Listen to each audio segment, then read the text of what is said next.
All right. So I'm just going to get myself settled into this space. Okay.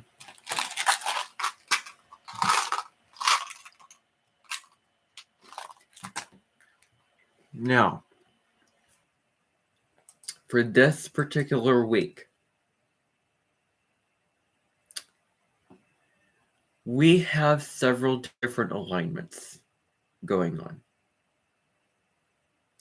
In the first aspect for this week, I'm talking about the astrology for this week, August 20th through 26th. We start on August 22nd with Venus squaring Jupiter. I just need to clear some energy out of the way.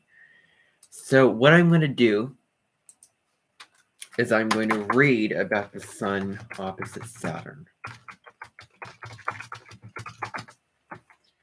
I'm just going to read the article. Let's see what it talks about for Sun forming an opposition to Saturn. So Sun opposite Saturn, August 27th of 2023. So this is just an article that I have pulled up. So it says, transiting Sun opposite Saturn can bring restrictions and hardship. It can be a real struggle to overcome these limiting conditions because, as well as putting up barriers to progress, Saturn makes it harder to express yourself. You may have to deal with melancholy, worry, loss, grief, disgrace, or low self-esteem. Your need for companionship may contradict other people's need for distance. Or perhaps you want to break from your burdens and responsibilities. Distance or separation between you and others can lead to rejection or isolation. Complex relations are possible with your father or other authority figures and older people. Other people in general may be critical, demanding, and impatient toward you, and you may have to become more demanding or patient to get what is typically straightforward. These tests and trials can make you miserable and frustrated or make you determined to succeed. With critical thinking and a serious, thoughtful attitude, you can learn new skills and gain valuable knowledge. Hard work, patience, and persistence can lead to achievement, recognition, and respect. If you still feel frustrated, try plodding along by yourself on some personal goal where you do not require the assistance of others. This interpretation for Sun opposite Saturn transit can also be read for a solar eclipse and new moon opposite Saturn. Okay. Now,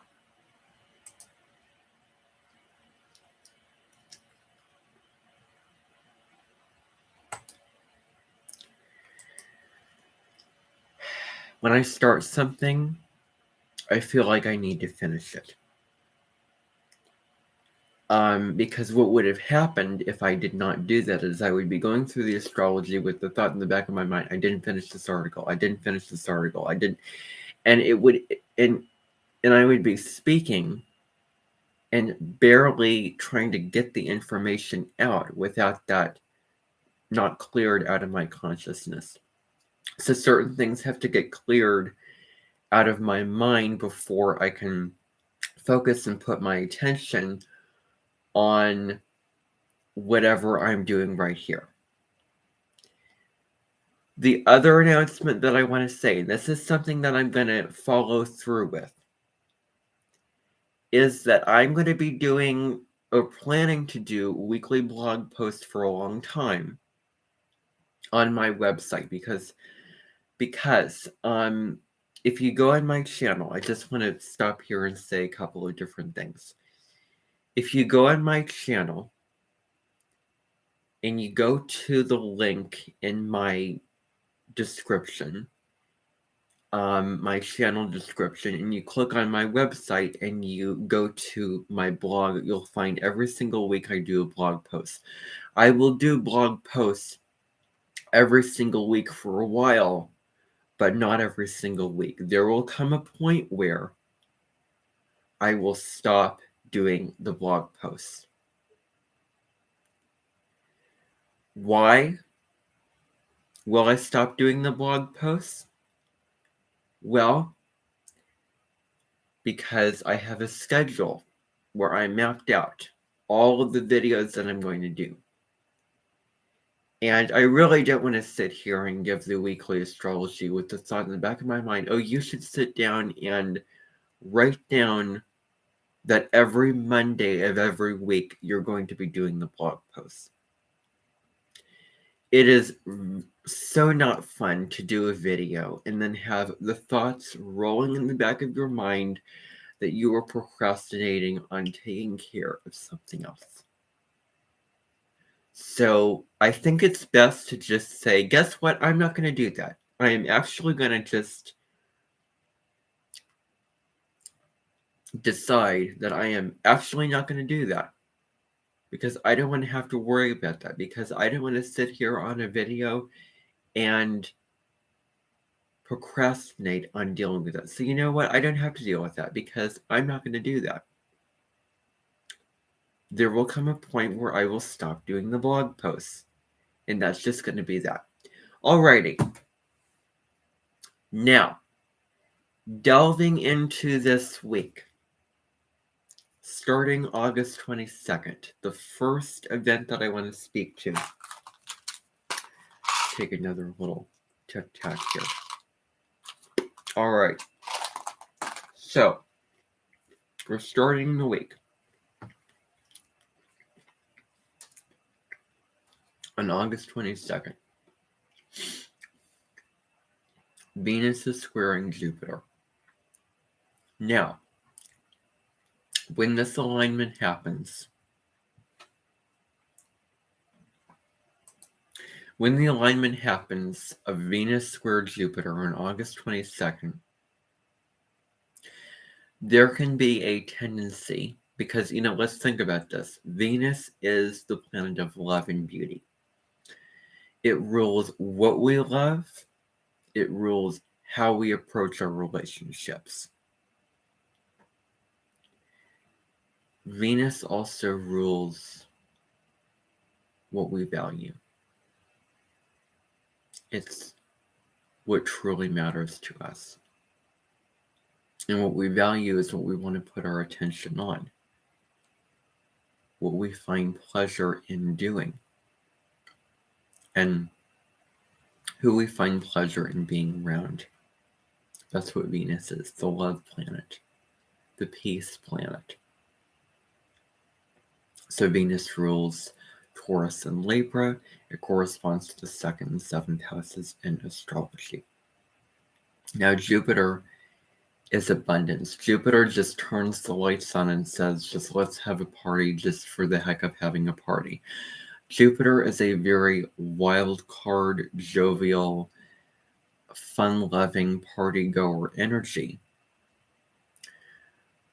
Jupiter is part horse and part human. Jupiter is a centaurian energy.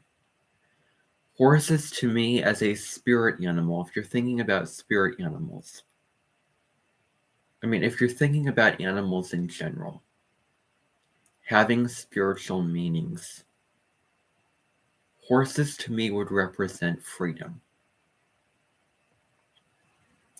And so Jupiter is that freedom. Jupiter can knock on your door and give you an invitation to liberate yourself and have fun in your life through that liberation, through that self-exploration. But that's another piece of it, because it's also the human. We're talking half horse, half human. So the other part of Jupiter is I have a philosophical outlook on my life. This is my truth. And this is the direction that I want to go in my life. That's what Jupiter is.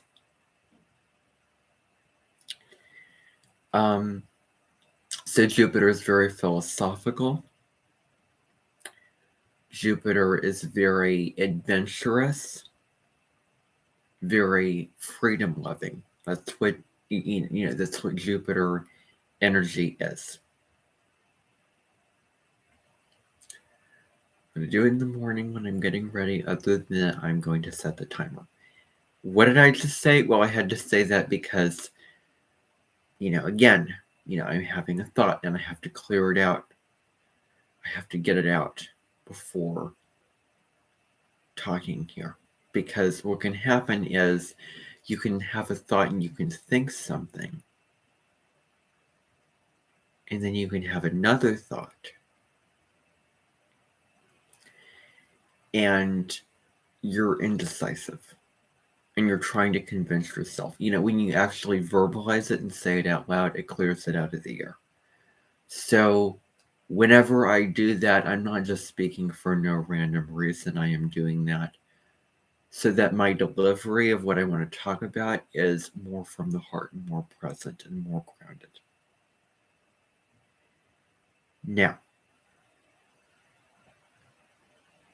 as I was talking about, the human part of that horse deals with your outlook on life. Basically, your philosophy and outlook on life determines how you feel about it and the decisions that you make, which equals the actions you take in your life.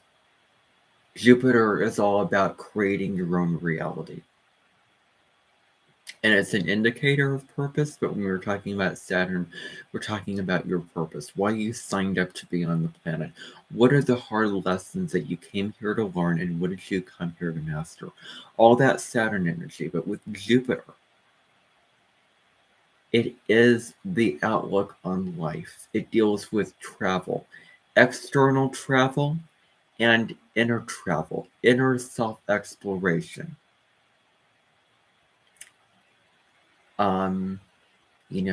You are sort of uncovering your beliefs. And what are the beliefs in your life that are your guiding compass? What beliefs do you choose to have in your rucksack for life that will guide and will inspire and will put you on the path of destiny, fulfillment? And what are the beliefs that are most valuable for you and spiritually meaningful for you and uplifting for you in your life? That's all Jupiter energy. Are those, Jupiter is those beliefs that you have. So I just wanted to speak to that. Now, when we have Venus and Jupiter in hard aspect, they're squaring. So squares basically take a situation and sort of turn it in a certain direction where we're meant to look at the ways that we have been approaching our life are not for our highest good. And it takes us actually feeling uncomfortable in our ways. It takes the tension to make us realize that this isn't working and we need to change our current circumstances. And we need to take action to make changes, to change whatever is going on for our life, for our higher evolution. So when it comes to Venus squared Jupiter, the focus becomes on gluttony. Because one of the shadow sides of Venus is overindulging, pleasures, what we love, what we find beautiful, what we like, but overdoing that. Just, when it comes to maybe because my Venus is in Gemini, maybe oversharing, or I don't know.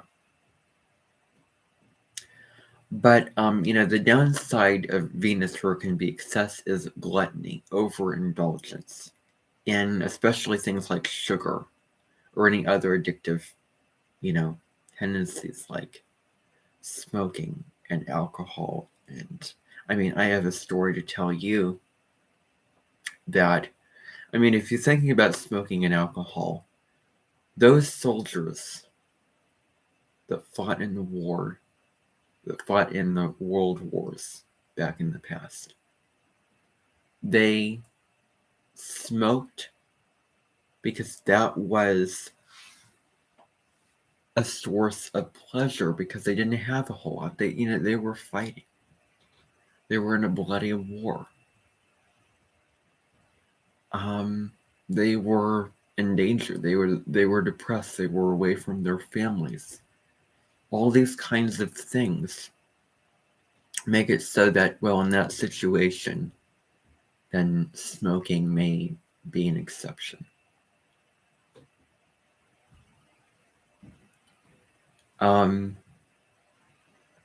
And if you are, I don't know, 80 something years old and you're smoking and you've tried to cut that habit back, and you are that age, then what is the point of trying to stop that addiction when you feel like you don't have a whole lot of pleasure left? At that point, it's not a big deal. Just continue smoking. And I'm saying that because, my grandpa smokes a pipe.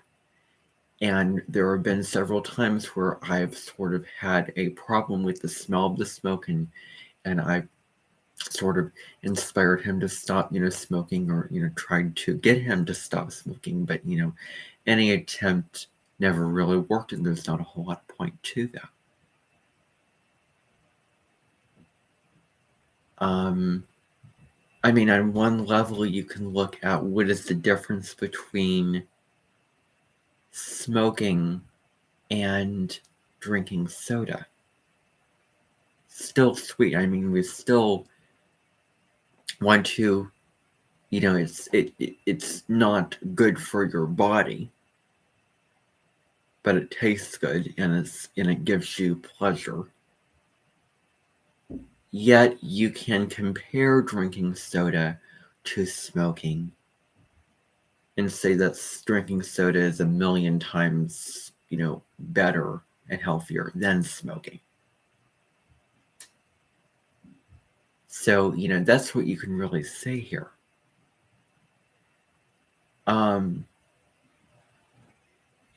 So, that's where we can sort of fall into, which is healthier and which is not as healthy. But still, smoking is not healthy, not all those things. So trying to cut back addictions may be more difficult during this time. Maybe trying to cut back any indulgent tendencies may be more challenging with Venus square Jupiter, because Jupiter is overindulging. Jupiter says, oh, I don't care, let's just have another one of this. Why not have another slice of pie, and let's just, have fun, and it just wants to make the most out of life. Jupiter wants to eat this life alive. So Venus square Jupiter, both of these are benefic planets, and when they square up, it's, we're dealing with overindulgence. We need to get grounded. And I believe that I have Venus square Jupiter in my natal birth chart already. So, Venus squaring Jupiter. So, gluttony, overindulging in the goods. What are you overindulging in? Is it food? Is it can be soda? But this can also be your habit patterns. Are you watching too much television and it would be good for you to get outside and exercise and get out into fresh air? Or are you washing your hands way too many times and then you're finding that they're getting cracked? Why? Because you're washing your hands over and over and over and you're not putting lotion on them.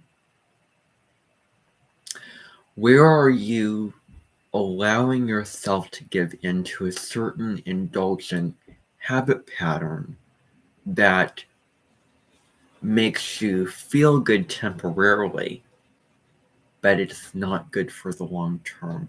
It doesn't help your highest, spiritual evolution. It doesn't do good for you. It may do good for you in the moment and you may feel good about doing it. But then there's this sense of guilt, like, why did I indulge in this? Why did I go back to this?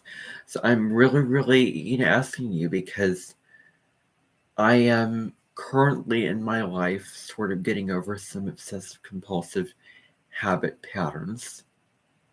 And there's certain measures that are done about that. And I am, taking some medication for it. But it's not just relying on the medication alone. It's actually the work and the steps that you put into doing something different. It's about, well, I have this addiction and I want to indulge in this, but then it would be like I would be in a store and I would be giving the kid the candy bar when the kid was crying. When actually the child needs to learn that he cannot cry and expect to get that candy bar. Tough love. Tough love. If I was a parent, I would not give the kid the candy bar. And the kid would continue to cry and continue to cry until he would have learned, oh, you know what? This is a waste of my energy. This is an absolute waste of my time. I might as well stop because I'm never going to get that candy bar. So what monster that is self-indulgent inside of you that needs to be starved with Venus square Jupiter? What is that little gremlin, that little demon that demands that you feed it, demands that you indulge in this thing? And it would be wise to not give in. So Venus square Jupiter may shine a spotlight on that. And it may be schmo. It may be, well, I am aware of this. This is my life.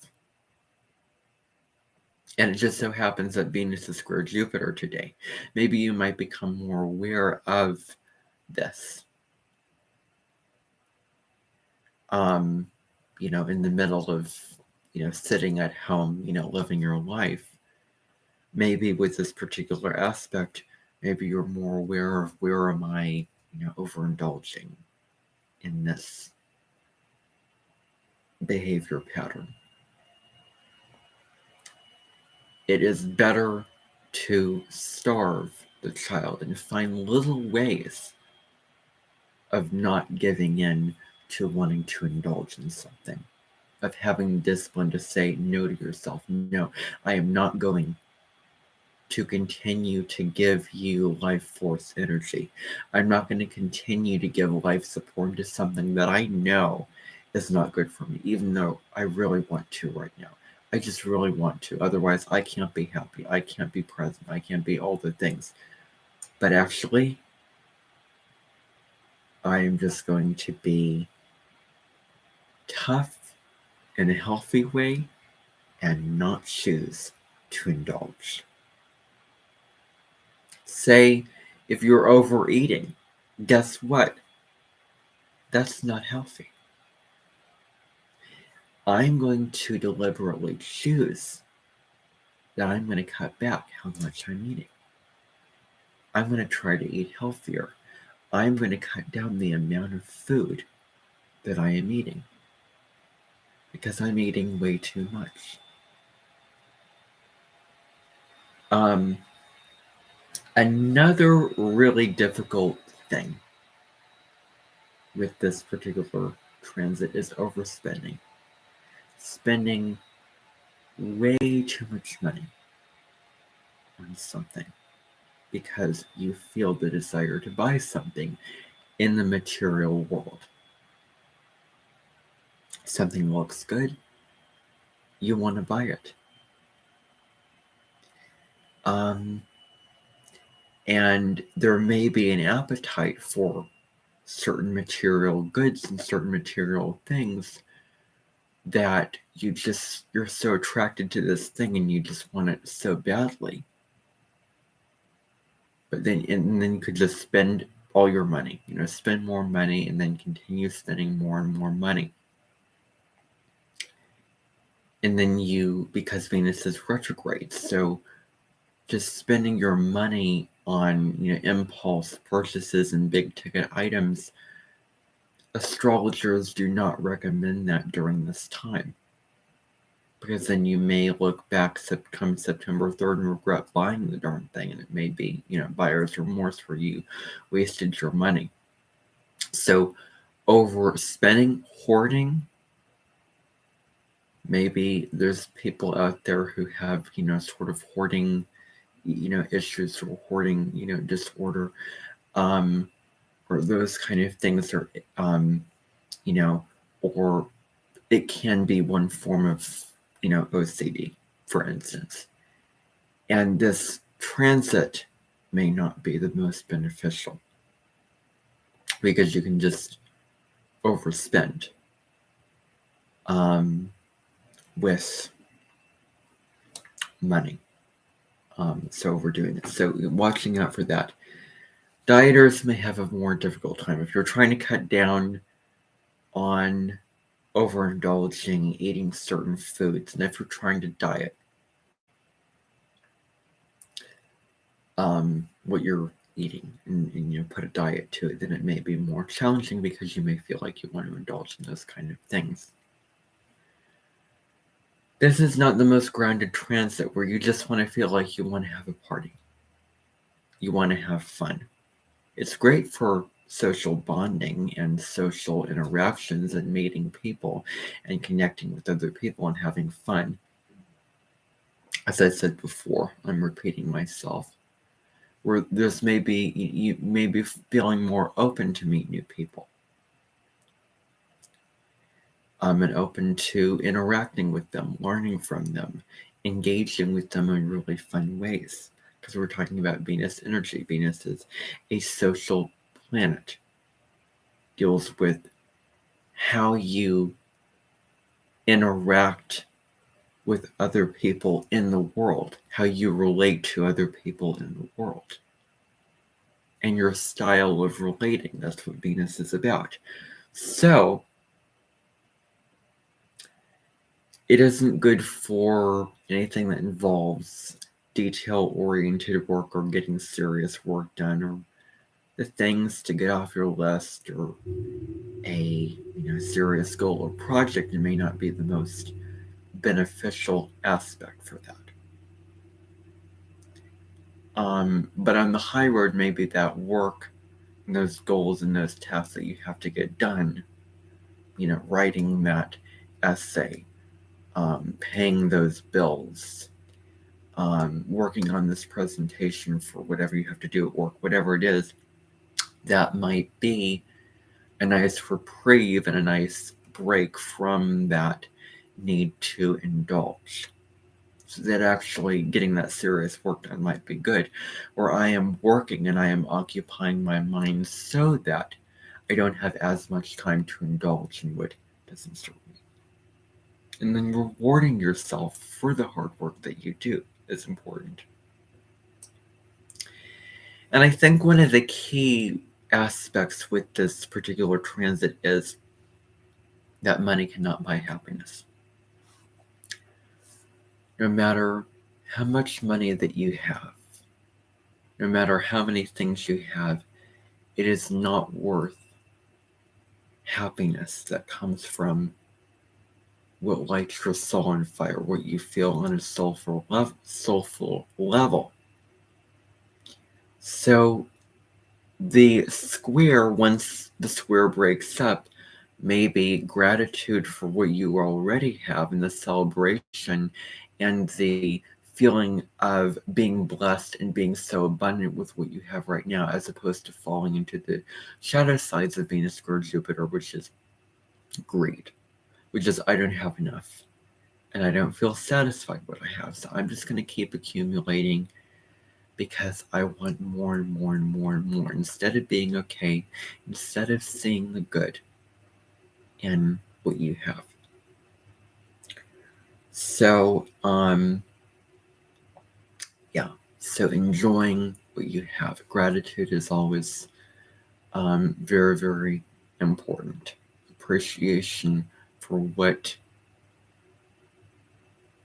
is currently in your world is important. It's like the law of attraction. When you tell the universe, you know what, I really, really like this and I'm happy with this, then it gives you a vibration and it gives you, it tells the universe that this person's happy, this person's content and satisfied, and giving you that abundant energy where you can manifest and attract more. So if you want more of something, if you want more in your life, then start by appreciating what you already have.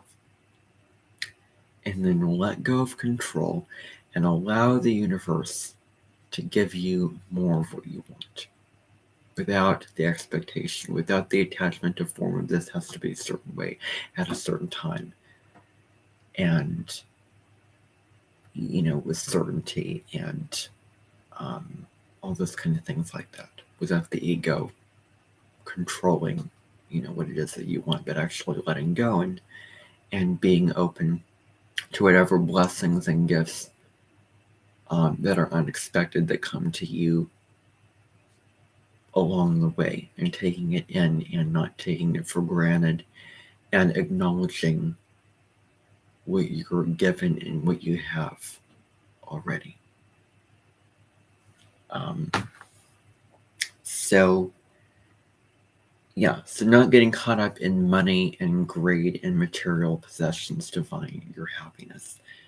Moderating down what you're spending, what you are eating, what you are indulging in, gluttony, all those kind of things, moderating that down is key. Allow yourself to indulge in all those things, but not too much because it's a square. Squares are malefic aspects, so very Saturnian in nature. They ask you to face the truth of what's going on, and really have a disciplined, practical, viewpoint on life to alter around what's not working for you. So that is that aspect right there. Now, the other thing that I want to talk about that's going on August 22nd is we have Mars opposite Neptune. Now, oppositions are when the two planets are 180 degrees from one another. And so Mars is going one way, Neptune's going the other way. Mars in Virgo is about, I want to put my mind and my motivation and my energy into having a system and being useful and being orderly and attending to the details of things. Whereas Neptune in Pisces just wants to dream and go with the flow and trust the universe. And it also wants to fantasize and escape into whatever it wants to. And it wants to, Neptune in Pisces relates to rising up to a more fifth dimensional state of being where you're feeling on cloud nine. Neptune really relates to that feeling of being in bliss, of being at high frequency. Neptune deals with raising yourself to higher vibrations. the effect that, the effects, Neptune's very much about the effect that classical music has on your mind and mental and emotional health. Neptune corresponds to, what meditation has on you, what just sitting and staring into empty space and allowing yourself to just dream and just your mind wandering off and imagining whatever you want to imagine.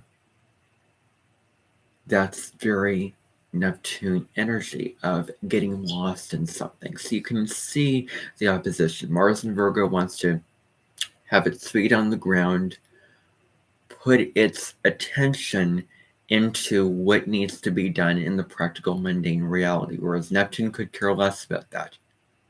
It wants to escape the reality. It wants to merge into something one, into something divine. Now with the opposition, we're going in different directions. Mars and Neptune are going in two different directions, but where can we merge them together? Where can they be going in the same direction so those two energies can be integrated so that we can marry the two together and we can create something beautiful and something productive and valuable from those two energies. So with Mars opposite Neptune, this deals with weakness. Any hard aspect to Neptune, you can feel weak. You can feel like you don't want to be bothered. You don't have a whole lot of energy or motivation. You just want to, sit and just, rest and withdraw from the world, basically. This could deal with lack of energy, lack of motivation, lack of enthusiasm and confidence in yourself as well. This could deal with just lack of hope that you can do something. That's what this corresponds to. So not having enough energy to move forward, not having the optimistic perspective that you can achieve this, that you can get through this, that you can get this done. And it may be more difficult to assert yourself at and around this time. So that can certainly be a possibility. So one of the downsides of this particular opposition is a feeling of weakness, a feeling of an inability to move energy. We have Mars, which is about, pulling up your bootstraps and putting energy into something and making something happen. And, Mars is about willpower. Mars is about, well, I'm going to light a fire under myself to make something happen. But then Neptune does not want to have anything to do with action, assertion. It isn't a masculine energy, it's a feminine energy.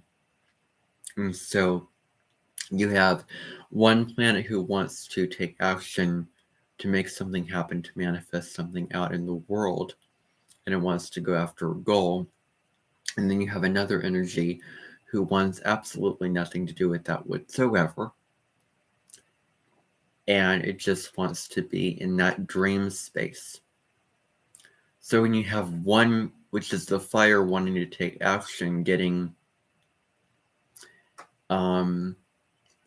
sort of in a conflict with another planet who just has the dream. And when they're not working together, because with oppositions, the two are not working together. Because again, oppositions, like squares, are malefic. So squares and oppositions do not give you the energy to make something happen. They are malefic so that you can actively make something happen. Take action for you to consciously use the energies in a positive, meaningful way. It's up to you. Just like the planet Saturn doesn't just give you the gods for you to lean on, and gives you all the spices in the spice pantry. No, you need to use the spices that you already have at your disposal. And you need to be the one to put the hard work in. That's what Saturn is about, just like oppositions and squares. So, that could be difficult, where you just don't have the energy as you're used to. Another downside with this opposition is lying to yourself. This can be being caught in an illusion. What lie are you telling yourself that you know in your core is not what you want and is not true for you?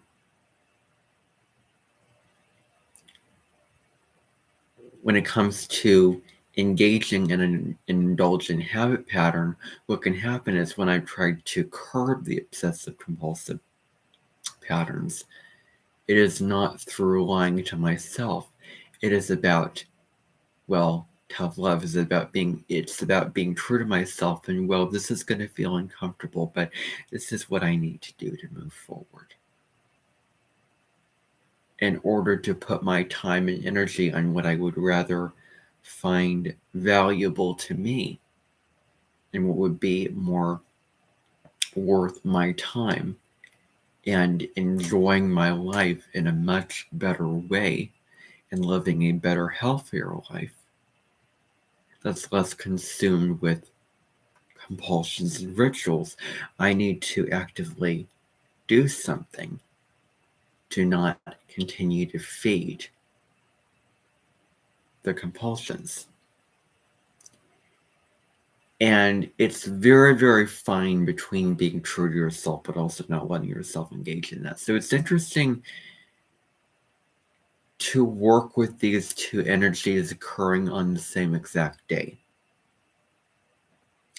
And it's about taking sort of the moderation, cutting back the indulgence from Venus square Jupiter. And then it's also about taking that Mars opposite Neptune energy and facing the true emotions that you are feeling, the true feelings that you're feeling, and the true desires that you have.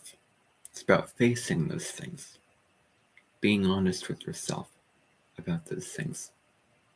Any self-defeating tendencies, any self-sabotaging tendencies, any addictive tendencies where you don't value yourself,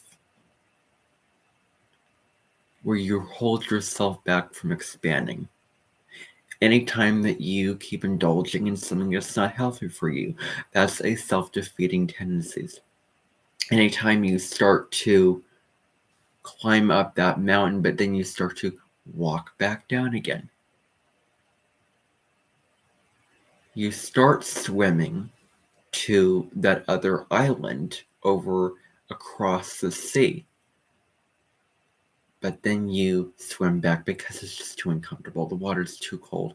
But you know that if I were to swim to that other island, I would find what I'm looking for. I would reap those rewards. I would feel better if I were to go to that island. I would achieve what I want to, etc. Whatever it is. So anything where you start to work and you start to achieve something, and then, pick up that momentum, but then you hold yourself back, but then you stop yourself from moving forward. When you stop yourself from making more progress, and when you make excuses to yourself, when you have a very low sense of self-confidence, and you say to yourself, I can't do it. I can't do it. And yeah, anything that is self-defeating in general, whatever it is for you. Being caught in victimhood, not having a sense of power, maybe letting people walking all over you, letting other people just sort of abuse your boundaries, cross your boundaries. That's what this can also show up as. That I have these boundaries that I made, and I am not actually doing the steps to stand up for myself. And it's just, whatever you think is fine, and it's fine. Fine should be the F-bomb. Fine is a word that you use to get out of taking action upon something, doing something, forcing yourself to actually make something happen. And so, being a victim to your circumstances and not taking action, not making changes, not actually putting your energy in your what you can give, what you can bring to the table, in what you want to do. When you step away from that, and when you do not do that, you are falling to one of the shadow sides of Neptune, which is victimhood.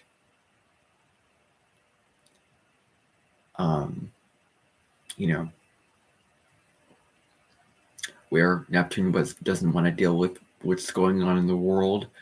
So I'm just going to surrender all control, and I'm just going to be on my own island, and I'm just going to let out whatever I need to that is, well, I'm not going to take care of this. That's where we can fall into some negative steps. So, withdrawing from the world. This is a Pisces South Node. If anyone has the Pisces, the South Node in Pisces in their natal birth chart, one of the downsides is withdrawal from taking care of things and participating in life. So, Mars deals with I'm participating and I'm taking action towards something that I want, and Neptune deals with withdrawal. So where are you allowing someone else to walk all over you, do something for you? Where are you being dependent on someone else to provide you with something, or to give you the answers, or to give you the motivation and the energy and the fuel tank, and to hand you something on the platter versus you taking action and doing it yourself?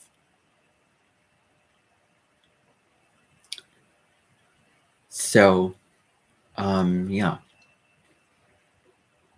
So, another downside is, again, feelings of, that you're not good enough, that you're not worthy enough of achieving whatever goal that you want to, and low self-confidence. Feeling a sense of low self-esteem that you can't achieve what you want to.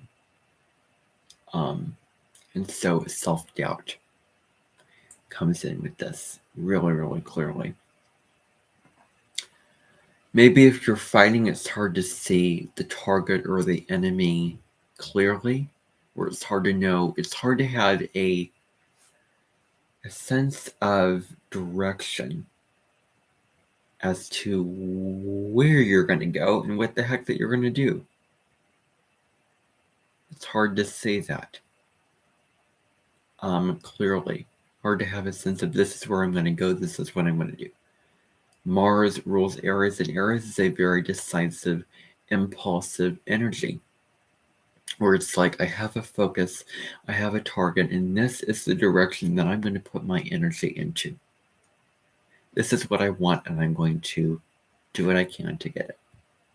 And I'm not going to let people stop me. It's very, very simple.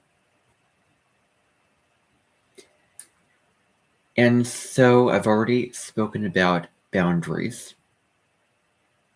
It's not to just let the boundaries go, but to do what you can to stand up for yourself and draw those boundaries. Even though the energy of Neptune can be flowing and it can be very empathetic and compassionate on another level. And Neptune trusts that whatever goes on in the external is for some higher divine plan, but Mars is an assertive energy and it stands up for itself. And it knows what it wants. And it is willing to do whatever it can to get what it wants.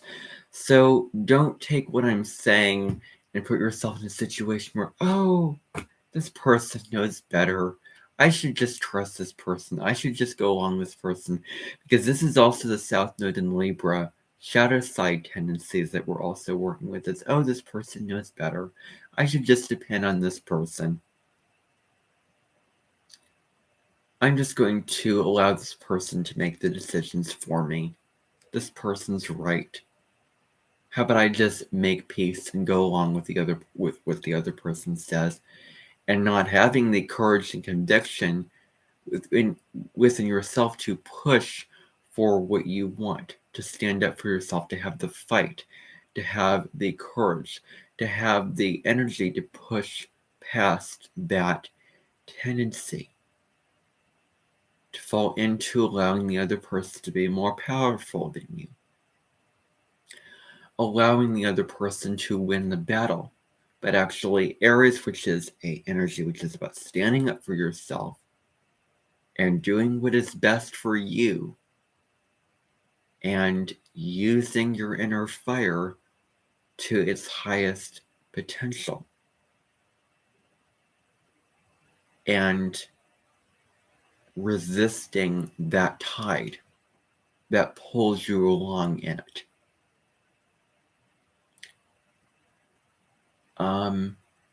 If you want to have coffee in the evening, then why not if it's decaf? If you want to just, do something and then someone says, oh, how about you just not do that? And do you want to do that? And oh, when you catch yourself falling into, oh, you're right, I shouldn't do that. You're right. Well, catch yourself and go, no, I actually want to do that, and I'm going to actually, resist this, and sorry, but this is what I'm going to do, and I'm going to find the energy and find the courage within myself and actually make it happen and push past that tendency where we can fall in not finding, the strength within ourselves. But we can just surrender and we can just choose weakness and codependency. So that is what we need to just watch out for. And actually the whole South Node in Libra transit, we need to watch out for that. So, that's what I'm going to say. And then the other thing is the actions that you have, it's important to intuit them before being impulsive, to sit with them and reflect on them before acting. Not just to act impulsively because you want something right now and you need to have it right now, but actually reflect on the action that you're going to take. And is this for my highest good? Is this right? Is this wise? Will this get me the results that I'm looking for? Will this be worth my time? Will this complicate my life or make it simpler? Will this put me in a worse situation or put me in jeopardy? Or is this for my betterment? Is this going to make me feel better, or is this going to make me feel worse? Is this going to be more time consuming or less time consuming? All these kind of questions, it is important to reflect and sit with it, and then take actions deliberately from a well thought out place. Like, I am deliberately taking action because I've reflected on this, I've sat with it a little bit, and now I can take an action that I'm not going to regret later on. That I am taking action not just because I want to take action for taking action's sake, but because it's just the right thing to do. It is the right action to take, and I am doing it deliberately. Moving on. If that isn't all, I am moving on to the next aspect, the next astrological event that's going to be happening, which is on August 23rd. The sun's going to enter Virgo. So Virgo season is going to begin on August 23rd. So sharpen your pencils. Go to Costco and get the cleaning supplies. Do all the things. Get your school supplies, because Virgo season is it's a very nostalgic time of year where you can get back to school. When the sun crosses into Virgo, as soon as that happens, school starts. It is by law that schools start no earlier than August 23rd, which is when Virgo season begins. Oh, the doorbell rang, and I wonder who could be at the door. Well, I'm here now, and I'm going to continue to focus on this. So the sun enters Virgo. So, I'm hearing somebody at the door right now, probably selling something or doing whatever. I'm just going to ignore it. Okay. Yeah. Okay, thank you. No, thank you. I'm good. So anyway, this whole season, can we take the low road of Virgo, which is being stuck in all the flaws that are wrong, judging ourselves, being hard on ourselves, and being hard on other people? Can you actually find grace and find self-love and find compassion within yourself to love yourself and accept that you are a human being, and you made a mistake? And you're not perfect, and you're not going to always be on top of things, and not everything is going to be perfect, and not everything is going to be the way that you mapped it out to be and the way that you planned it out to be. So embracing those imperfections and knowing that we live in a perfectly imperfect world. Not being reserved about your true feelings. This is very interesting, because Virgo, in essence, is not the most emotionally open, expressive sign. If you've ever seen Dance Moms with Abby Lee Miller, who is a Virgo sun, there were moments of that series where she goes away and sort of withdraws from a situation because of all those intense emotions that she needed to process, and she needed to have time for herself. So Virgo can be a withdrawn sign in that regard. So Virgo can sort of put up a mask and put up a wall where it looks like this Virgo is really, really in control, when maybe they are being dictated and being overpowered by a voice inside of them that's saying that you're not good enough, and that you're not doing enough, and that you need to do this and you need to do that, and that you're having all these feelings. But Virgo doesn't always express the feelings. Because it's just about, oh, what can I just do to be useful? What can I do to help somebody? I'm focusing too much of my attention on myself, and I'm being a martyr to myself. I should just serve another person and then that'll deal with it. When actually, when you do that, don't use service to another person as an excuse and as an escape mechanism for facing and dealing with your own feelings.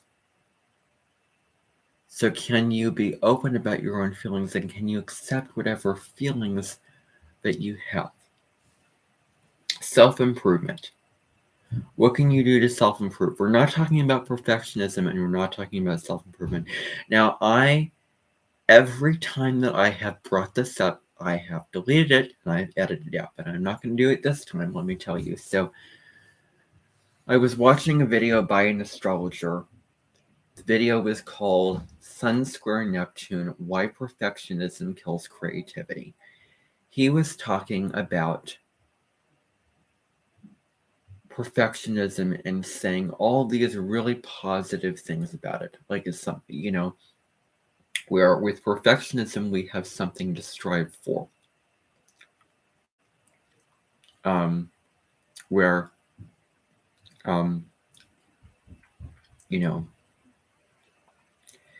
all these things, I don't want to, go through it because I would be, I'm again catching a cloud trying to, explain something when I can't find the words to it right now. But he was talking about perfectionism and saying, oh, well, this astrologer was making a case for perfectionism as it not being such a bad thing. But I believe that he was really talking about self-improvement. And there's a reason why perfectionism gets a bad rap like it does, because it's not healthy. It's just like if I were to smoke a pack of cigarettes or do whatever. Perfectionism can be good and it can have benefits, but then it sort of leaks into self-improvement. So how can you self-improve during this season? What can you do differently? During these 30 days, or from August 23rd to September 21st.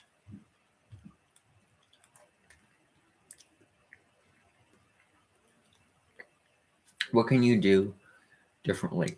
Self-improvement. Maybe it is eating less sugar. Maybe it is getting more walks in nature.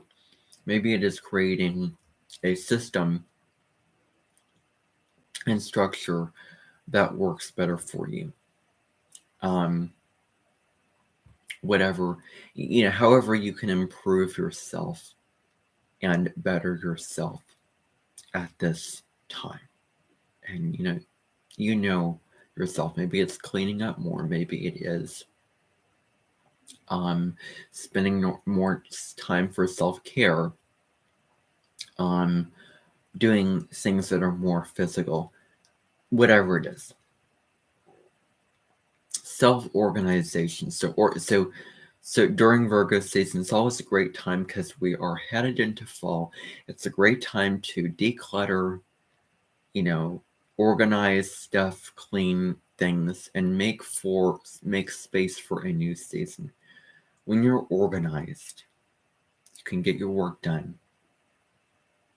And you're also in a better state of mind. And you can live your life in a better way when you organize your space.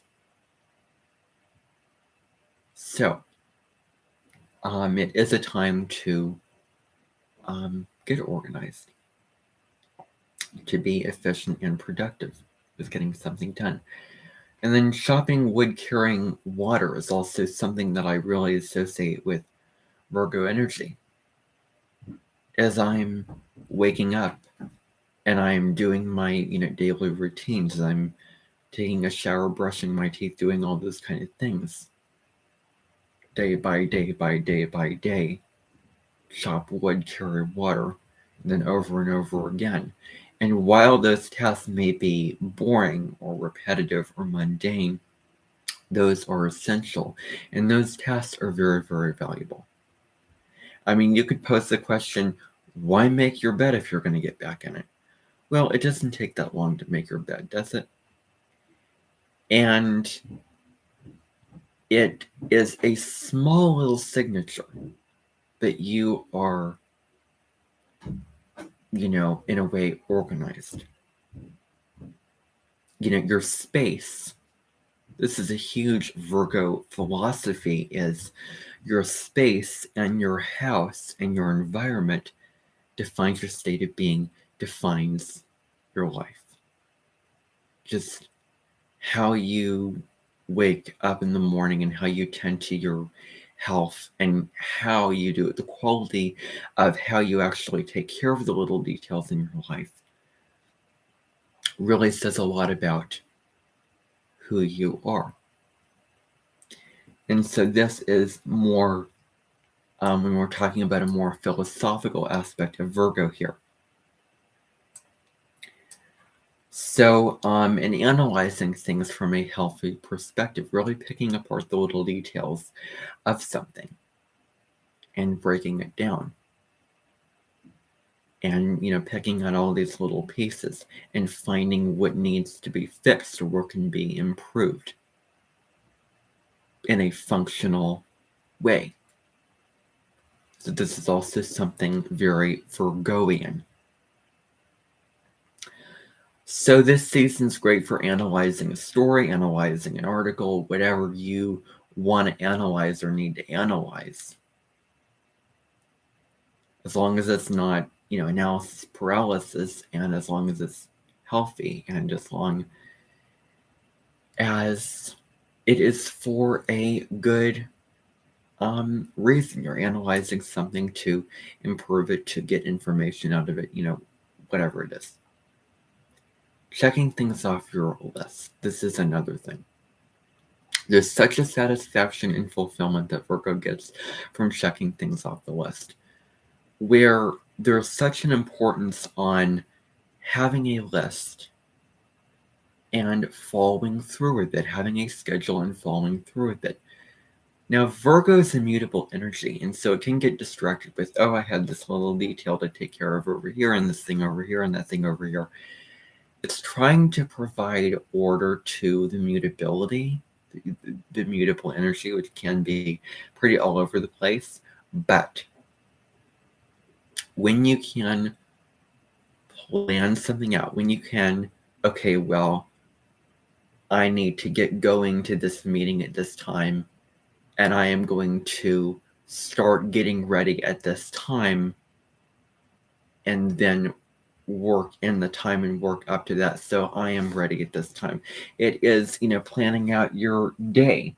Virgo thrives when it has a plan. I'm going to do this thing in this order, in this way. This is really what I'm going to do, and I'm going to stick to it. So there's tremendous value in checking things off your list. When you do something, when you actually do something, not just abusing it and checking something off the list just for the pleasure of it, but actually when you're doing something and when you check something off your list and then do it again, there is a sense of reward, a sense of satisfaction, like I'm getting somewhere. I am reaping some results with this. I am using my time productively. And there is a sense of, again, satisfaction with it. So I just wanted to just mention that real quickly. So great time if you're not the most organized person to get more organized and create a list and have a plan that you're going to follow through with. So all of those things that I was just speaking about are going to be reevaluated, relooked at, and reflected upon come the same day, because what is going to be happening on August 23rd, the same day, is that Mercury is going to station retrograde at 21 degrees of Virgo. Now, Mercury is going to be retrograde in Virgo for a smaller amount of time than the Sun is going to be in Virgo, but Mercury is going to be in Virgo longer than the Sun is transiting through Virgo at all. So Mercury entered Virgo on July 28th. It's going to stay there until October 4th. That is a longer amount of time than just 30 days, because you have the pre-shadow of Mercury in Virgo from August 3rd to August 23rd, when Mercury is moving forward in the sky from 8 degrees to 21 degrees. It slows down, stations retrograde, stands still in the sky, and then it moves backward from 21 degrees to 8 degrees of Virgo, stations direct on September 15th at 8 degrees of Virgo, and then it's going to, for a third time, move forward again until it hits 21 degrees of Virgo, and then it's just going to keep on moving forward until it clears the sign of Virgo, moves into Libra in October. Yeah, so I have a whole nother video about the Mercury retrograde and Virgo. You can check it out on my channel. I'm actually going to link the video in the description, maybe put a card to it or put it at the end of this video, who knows. But I go through a lot more information about that retrograde transit in that video. So some things that can occur around August 23rd. What can happen is there can be communication delays or communication mishaps, or you communicate something and someone doesn't totally understand it, and then there is a little wrinkle and a little bump that comes up where you make a plan and this person thought that you said this thing, but then you really said this thing over here, and then you run into a problem because there's a miscommunication. So double checking if somebody heard what you said. I'm going to make sure that, okay, so we're going to meet at this time. This is going to happen at this time. It can even be going through a drive-thru. Making sure that you ordered the right thing in a restaurant. I'm going to say clearly, I would like the pasta, and say clearly, articulate it clearly. Because when we are absorbed in our own stuff during Mercury retrograde, because we're reflecting, we are going inward, we're turning inside of ourselves, and we're spending 3 weeks to marinate on what we need to marinate on, and reviewing information, communication, and receiving new information from that review and seeing something in a different light, because Mercury is going retrograde. From that process, we're so introspective that communications, and when Mercury is direct, it's more, I am communicating and I am messaging and speaking and doing whatever externally. But when it's retrograde, we're turning all of that Mercury energy of intellect, communication, all of that, we're turning it inside of ourselves, basically. So when we decide to do that, we restorative bumping into things more easily, all those kind of things like that, because we're in a more reflective, unconscious process. We're more turned, dialed in or to our unconscious. So backing up your computer files, double checking things are always, good things to do. And we may be more attuned to communication delays and difficult conversations. But here's the thing. When something goes wrong during a Mercury retrograde, ask yourself, what is the lesson here? What is the divine or Mercury trying to teach me? If there's something that you don't like about somebody,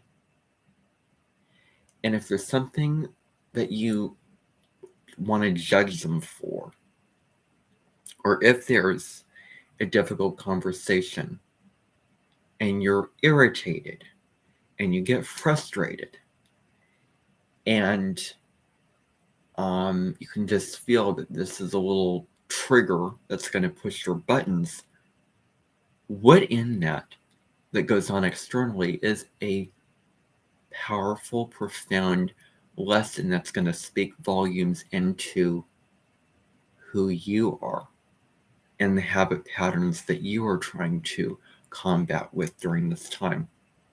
And maybe this interaction or this circumstance is trying to teach me and trying to have me look at a part of me that I don't like about myself, or a lesson that I need to learn with regards to how I communicate to another person, with regards to how I learn information.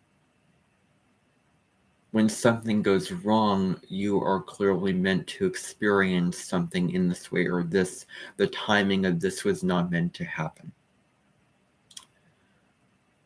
When the meeting gets canceled, or when something goes off with technology, then it was just not meant to happen. And so when you get a trigger from any miscommunication or anything like that, turning it within yourself and reflecting and feeling those feelings and, having the awareness and observing, okay, this is what's going on and this is how I feel about this. So how can I act in a responsible way from this trigger, from this thing that happened? And what can I learn from this? And how can I approach this in a graceful, peaceful, compassionate way? Maybe becoming more patient, maybe becoming more understanding, or accepting, more forgiving of other people when they do make a mistake, because we are talking about Mercury in Virgo. So with Mercury in Virgo, we can become more judgmental of when somebody makes a mistake. And when something happens, when there is a flaw or a difficulty or a little kerfuffle or a conflict that comes up, and the impulse and the knee-jerk reaction is to judge them, take a moment and choose not to judge, but to feel how that makes us feel, and then to act with wisdom and to learn the lesson from that and act in a responsible, loving, accepting way of what is going on. I hope that makes sense. For instance, when I go to my grandparents' house, it just seems like there's always something to pick at. There's always, it's the one place where I find something to judge. Something's wrong. And everywhere else I go, for some reason, I don't find myself being judgmental, or wanting to be as judgmental. And then B, I also find myself everywhere else not feeling like I have to restrict my own voice and my own truth and my own emotional authenticity in what I want to share and what I want to express in terms of I want this, I need this, and I want this to be different. I'm saying this not to just say this, but because I want something different to come out of it. I want results to come out of it. I'm making this judgment because I want something changed from this. So if I were to go to that place, then I would sort of come in with more grace and more forgiveness and compassion and not, step back from judging the situation when I feel like I want to judge something.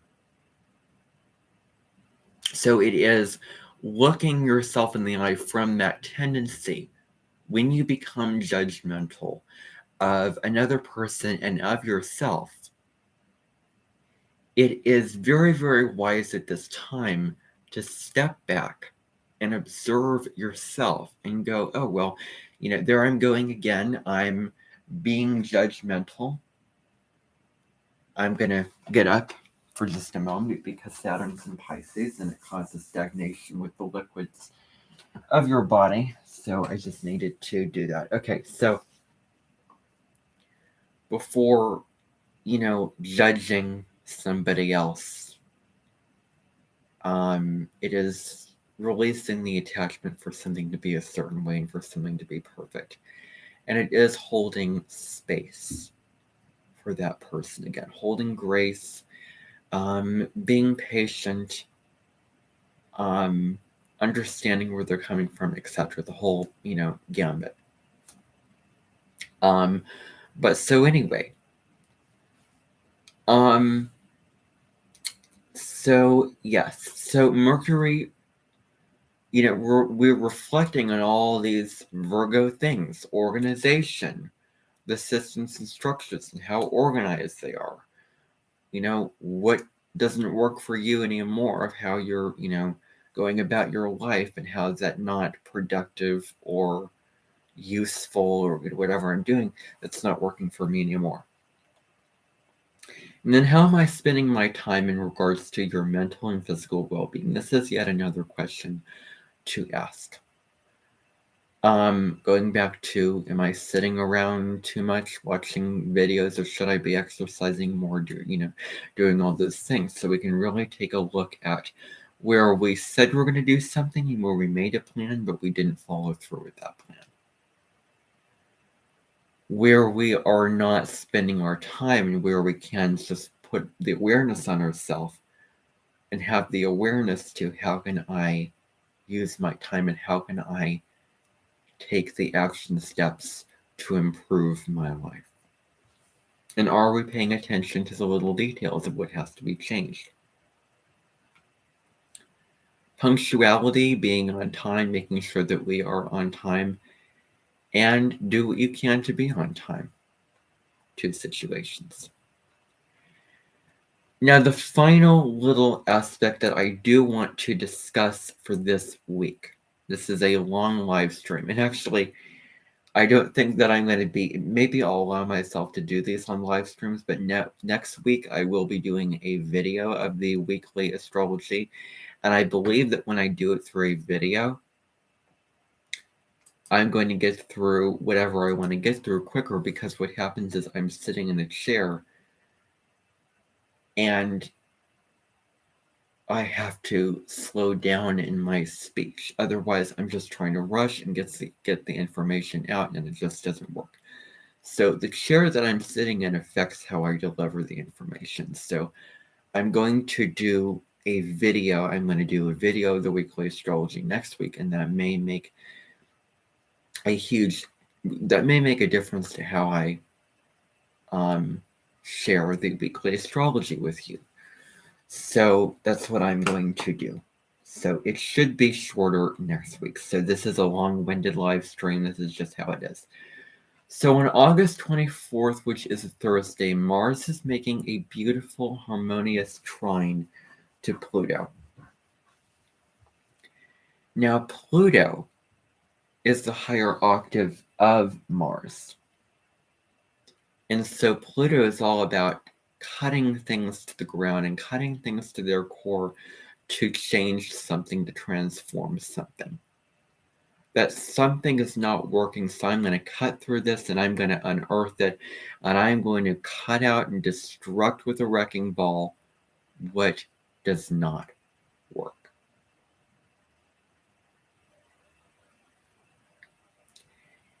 And that's what Pluto energy is.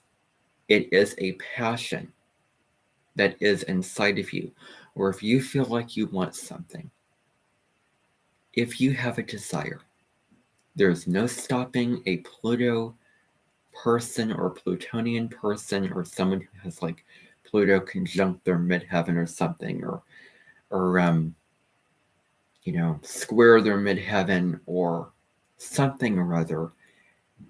There's no stopping a Scorpio or heavy Pluto dominant person from getting what they want to. So Mars trine Pluto is a beautiful aspect for going after what you want to achieve with persistence and passion. It's a time where you're feeling more ambitious, more daring to achieve a goal. That's what, Mars trine Pluto is an invitation to be. So what are you passionate about? So achieving what you're passionate about. Another aspect of this is uncovering the secrets and mysteries of life. You have the desire to get to the bottom of something. Desire to uncover what is in the shadows and pull it up to be looked at and transformed. So this is beautiful for any detective work or any secret underground work, and getting to the bottom of something. This is great for really finding the truth in a given matter, because you have Mars giving you the energy and the ambition to help you and assist you in doing that. And another aspect that this aspect relates to is moving your life via your inner power, having a strong sense of inner power to move your life in a positive direction, that power comes from you. And that you are powerful and worthy of having what you want to. And it is about putting yourself out there in an assertive way and getting what you want and, getting your work done in that kind of way. And the other thing with this is that others may look to you for being more powerful, number one, and more transformative is another part of this, is another piece of this. Maybe others may look to you to be more of a role model to help them have the self-confidence to achieve what they want to and transform what they want to and let go what they want to and be their own powerful boss. Where taking control of your life can actually be for your benefit with this trine, because trines, it's basically like the universe giving you green lights when there's a trine. Okay, well, it's a trine, so we're giving you the good things here. This is, good energy with a trine, but at the other end, it's just too much of that energy. It may be good, it may be bad, and there's not that dissonance and that dichotomy and that disharmony to make for change and growth like there is for squares and oppositions. So that is certainly a downside of trines. Now, I'm going to just read to you a little excerpt on Mars trine Pluto, so that maybe there is a further understanding of this particular aspect. So this is occurring on August 24th, 2023. This is what it says. So Mars trine Pluto transit gives a tremendous surge of goal-directed energy, making you very ambitious. You can be assertive and direct in achieving your desires while maintaining harmony. The downside of Plutonian energy is, well, I'm going to burn somebody to the ground. That's the thing with Mars energy. I'm going to burn somebody to the ground. I don't care. So, that's another thing I want to throw in there. So you can be assertive and direct in achieving your desires while maintaining harmony. This non-threatening approach encourages cooperation and impresses people in power. You may even be asked to take on a position of power or initiate a major transition or project at work. This transit will highlight any leadership potential that you have.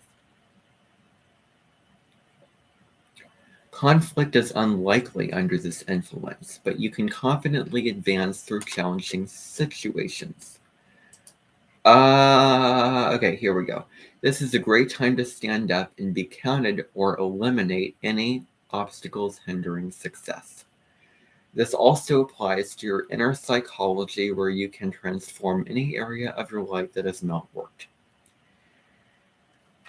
Sexual relations will significantly benefit from your increased passions. You will be wielding power and influence, so it is essential to use your power wisely. Others will be magnetically drawn to you, so be mindful of your effect on others weaker than yourself. With this in mind, a new romance is possible and will significantly transform your life. Your increased passion may extend to probing the mysteries of life. Deep research in the occult can lead to spiritual and physical healing. This transit favors investigations of all kinds, and you may become single-minded in uncovering deep and dark secrets. That's another aspect of Mars-Pluto. Again, putting your mind to something, a single-minded focus to what you want. Alrighty, so that is the astrology for this week. I know this was a long live stream. So bye everybody. And I also want to throw in an announcement before I go off and enjoy my Mexican lunch.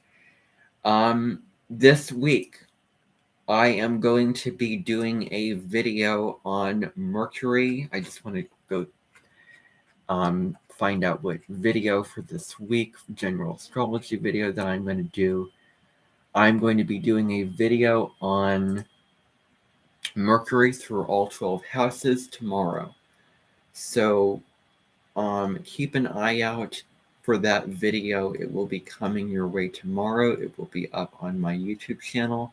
I'm going to talk about Mercury, the planet of communication, how you think, how you perceive information through all 12 houses in astrology.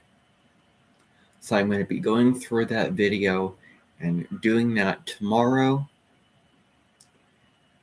And look for that. So every single week I do a weekly astrology video. Every single week I do a general astrology video. I do a blog post on Mondays on my website. And every Friday I do a TikTok video. And then I upload it to my YouTube channel, my Facebook, and my Instagram. Where any post that I make, I upload to my YouTube channel, Facebook, and Instagram. So that's what I do. So it's all over. And also be sure to follow me on my Instagram and Facebook stories, because what I do is I post YouTube videos and I put a link and I put the title of the video and I choose music that corresponds to that video. And I enjoy doing that. And so if you're looking for good, videos to watch, then you can go, if you're looking for video recommendations, and go follow me on my Instagram and Facebook stories. And, that music on there that I select will be quality music. It won't be like, gangster rap or anything like that. And then the last thing that I just want to remind you of before I sign off here is to subscribe to my channel. If you have not yet, it would really help to grow the channel so that this content would be more approachable to more people. Like this video so that this content gets out to more people who would enjoy it and find value in it. And hit the notification bell so that you see when a new video is uploaded on the channel and whenever I go live on this channel again, if I will go live again, which I will. Yeah, that's all for now, and have a great week, everyone. Bye for now.